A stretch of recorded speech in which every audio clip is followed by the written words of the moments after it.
All right. Welcome, everyone. Welcome to the Sweet Spot. It is Making Moves Monday here on the Sweet Spot. And as you know, we are now in a new series. We are doing a series where we're interviewing really cool people. And today I'm really blessed. I'm blessed to have a friend, a colleague, an NFL scout, a former NFL player, a man who is respected around the sports industry and beyond, my good buddy, Cam Clark. Cam, how are you doing today, boss? I'm doing well. Thank you for having me. Okay, well, Cam, as I was explaining to you before we jumped on, this is new territory for me here on the Sweet Spot. Every Making Moves Monday, I get on here and I talk about different topics, and I'm usually just flowing. Today is so different to have you here because I am now free to sit back and listen and learn and gain wisdom from someone who I just enjoy talking to. And I'm sure our listeners and viewers will be more than happy to hear from you today as we take a minute just to discuss the sweet spot. First of all, I don't know if you actually listen to the Sweet Spot a lot, but I'm hoping you do. You've heard our episodes, right? At least one? Without a doubt. Okay, that's great. That's great. Fine time for me to ask, huh? Well, what I was hoping to do with you today is ask you about your thoughts on themes that we use on the Sweet Spot. For example, today it's Monday. We call it Making Moves Monday. And when I say making moves, it's really to get our listeners, our viewers galvanized to get up, get out, do things. Monday's a day where, for most of us, it's about actions, about doing something. You have to make your move. And for the past few years, we've been just handling all these themes on various ways to stay motivated, inspired, and what to overcome to make that move. Now that I have a pro athlete, NFL, high level executive man here in front of me who is making moves every Monday, I have to ask you, Cam, I must. What does Making Moves Monday mean to you when you hear that? Like, what does it signify? How do you resonate with it? Mm-hmm. That's a great question. Well, Monday's the beginning of the week, right? The day that many people dread, and often the day that sets the tone for the week. For me, when I think about making moves Monday, I think about making moves that align with the beliefs that I have about myself, right? Let's take the thinking out of it. If it's going to the gym, well, if I believe that I'm an athlete, if I believe, and that's a part of my identity, I'm trying to make it simple, right? So I want to make the moves that are in alignment with who I am, but more importantly, the person that I want to be. So I don't want to overthink things. I don't want to, focus on more so getting things perfect. I'm more so focused on the action and taking that 1%, right? Whether that's diet, right? Whether that's in a relationship, whether that's managing clients, all of that goes hand in hand is what's the low hanging fruit? And let's go out and let's go ahead and achieve that today. Literally, that's what's in your mind. Without a doubt. Because I had to make it simple for myself. Much like the listeners, many of us can struggle with paralysis by analysis or waiting for all the pieces to be perfect for us to make the right move. And I'm a victim of that just as much as anyone else, if not more, right? I'm a perfectionist. I want the message before I send it to be perfect. Before I post the picture, I want to make sure it's the right lighting, the right angle. It's a blessing because I'm detailed, but at the same time, it can get in the way of making moves, right? So that's my mindset is who am I? Who do I want to be? And what actions can I do? What low-hanging fruit is there for me? Whether it's professional, whether it's, and oftentimes it's never going to be perfect, right? We're busy. We're all trying to accomplish what we need to accomplish. But what moves can I make that are in alignment with the person that I want to be? And don't overthink it. Just do it. Yeah. I'm like, don't overthink it. Just do it. I like it. Yeah. Because sometimes the clarity comes after the movement. That's what we've been discovering here on the Sweet Spot is that Sometimes you have to make the move first in order to get the revelation. Not saying you don't plan, because I'm like you. I definitely suffer from the analysis paralysis thing. It's something I have to work on all the time. One of the things my wife has taught me, Darcel, I had her on here last week, and she said, done is better than perfect. That is something she always says to me because I'm constantly trying to perfect things before I get out. Two things that stuck out to me as you were speaking. One, you talked about low hanging fruit. And then the other thing is about don't overthink, just move. I think the third thing you said that also resonated with me was this idea of who I want to become or who I am becoming and trying to close the gap with my movements to that. Those are three nuggets right there. Yeah. So go ahead.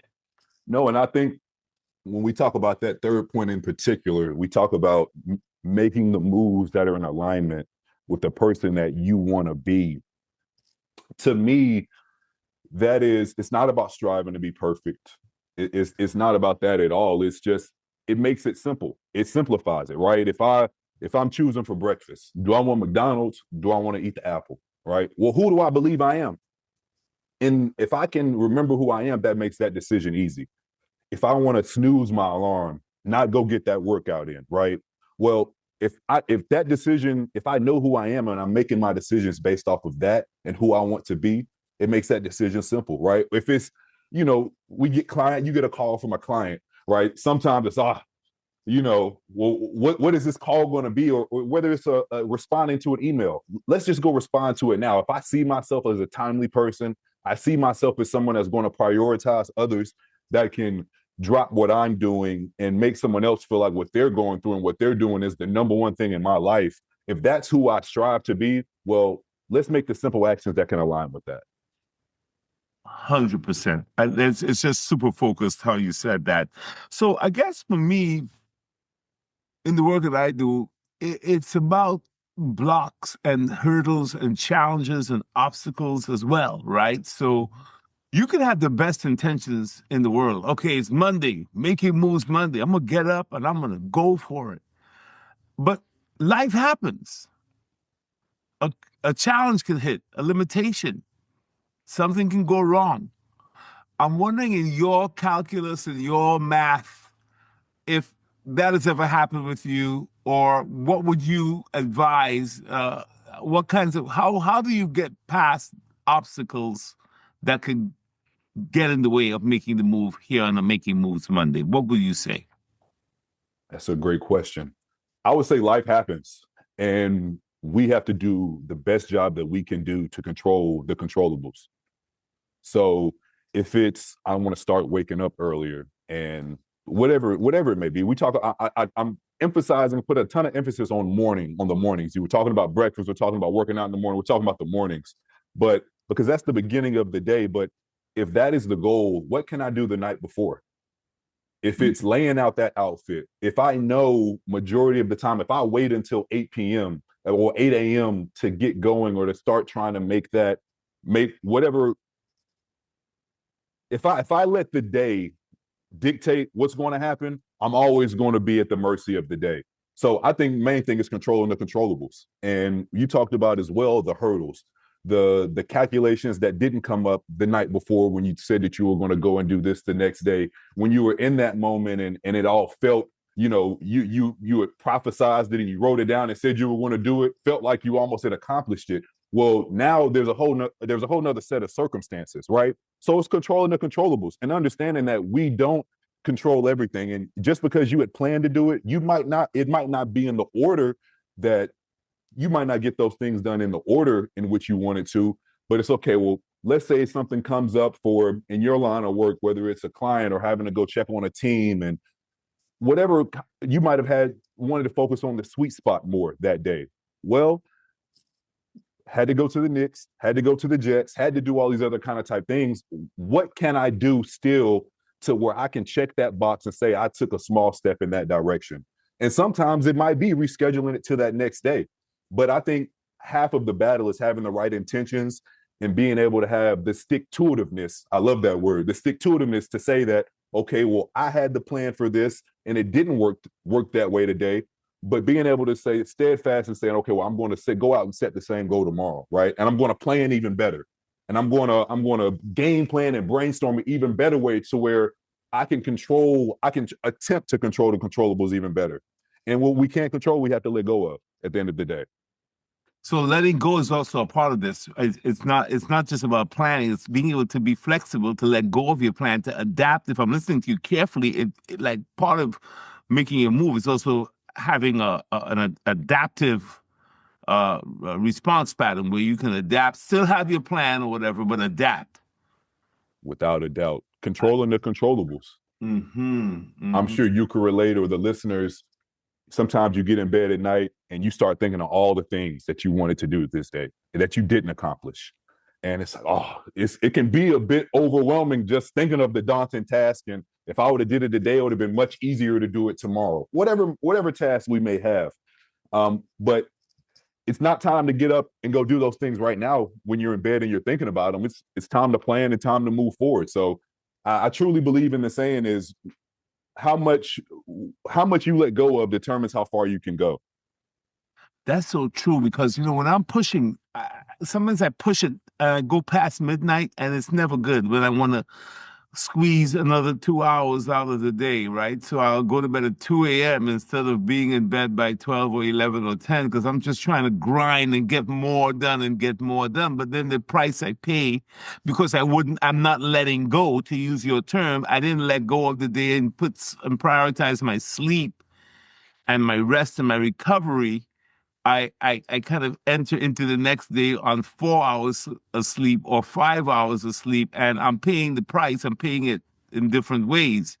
So there is a cost to this, as if I'm listening to you carefully, and the idea to adapt and to let go is probably something we can all benefit from. And maybe if you're listening out there and you're thinking about your life and all that you have to do, and we could listen to what Cam just said about letting go and make that part of the practice. Maybe part of the move this Monday is to let go, is to figure out a way to let go. I know it's very hard for me because when I get going and I'm working on a project, burning the quote unquote midnight oil, it's hard to let go. But then when the nervous system doesn't let go, this is why we have problems, why we have stress and high blood pressure and all these other things. No doubt. Mm-hmm. And we're both in the service field. So past midnight, it's a regular. I'm not the guy that's in bed at 10 p.m. I'd love to be, but that's just not what the job calls for. And we owe a service to other people. And with that service, what we have to take what comes with that. But I think setting the goals and setting the intentions, and this probably won't be my first saying that I drop on the sweet spot, but it won't be my last. I love sayings, but God doesn't give with both hands, right? Mm. So if you're going to go and we're going to stay up late that night and we're going to have to work, and that doesn't mean we get to sleep in the morning, right? We took on the front end, so on the back end we have to pay the piper. So Yeah. that's how I view that as well. So understanding that, coming to grips with the decisions that you make, right? It's never going to be perfect, man. I mean, if it was perfect, what's the joy in doing it? So it's being able to find ways to maintain your edge and still accomplish what you need to accomplish while also fulfilling your day-to-day duties. So, and it's not about beating yourself up, and it's not that at all. But it's like I said, it's coming to grips with, if I do stay up late the night before, I understand the consequence. Make peace with that consequence before you even decide to stay up late. And if it's a consequence that you're not willing to make peace with, then don't do the action. 100%. So yeah, count the cost. I Yeah, like that. Count the yeah, cost. yeah, yeah. Well, we're about science, soul, and success here on the Sweet Spot. We blend all three. So the science is clear about going to bed late, and yeah, the soul part in the ancient wisdom, there is this thing about counting the cost. If you're going to build a house, if you're going to take on a venture, count the cost. If you're going to do an action, count the cost. And so, yeah, that success depends on being able to anticipate and being able to fulfill responsibilities and also being in integrity. about that. So that's what I heard when you were speaking, was that there was a lot of integrity, that even if I'm going to go to bed late, I'm still going to have to make the move on Monday. So Sunday night sets up Monday morning, and the kind of Monday morning I want to have. Now, I will say, because you and I do share this thing in common about going to bed late, and I teach on sleep. But the irony is, I teach so much on sleep, and I know so much about sleep, and I'm writing this book on sleep, and I'm sending it to the editors, and they're saying to me, "Doc, you're sending it at like 1:30 a.m. and 2 a.m. Shouldn't you be like doing what is being said in the book?" And more, I'm practicing it. There's this part though about recovery, and we'll probably talk more about that when we get to self care. The body keeps receipts, and the mind keeps receipts. So ultimately, this will be paid back at some point in time. And the key is, though, that you don't want your performance to fall off because you're slacking on something, or because you are just now going to uh, make it so that you don't live up to what you commit to, right? And I think that's what I heard you say, is that if you're going to make a decision to, say, go to bed late, you can also make the decision to get up early. Yes, Mm-hmm. absolutely. Mm-hmm. Nail on the Understood. head. Understood. Understood. Well, Cam, I don't know where the time goes when we have these conversations on the sweet spot, but I have to tell you, I want to thank you so much for dropping all this wisdom today. I learned so much from you already, dude. Like, I got it. I got so much. I got my level of responsibility. I got that I can let go. I do understand that I have to count the cost. I really understand now that it's about my integrity. So much of movement is about what's in the mind before we take that step. And the other thing about clarity coming after you move. Sometimes you just have to make the move. You have to make the move. Mm. Just do it, like Nike. Just do it. Mm, The clarity will come later. I love mm, that. And I mm, love a point that you made, just about oftentimes the movement starts in the mind. And I mm, love that you said that, because we cannot discount getting past mental blocks. The movement doesn't always show up in the physical. I used a lot of physical examples, working out, eating breakfast, all those type things. But a lot of time, once we've made that mental breakthrough, it's not the end of the road. The job isn't complete, but we can't discount mental movement.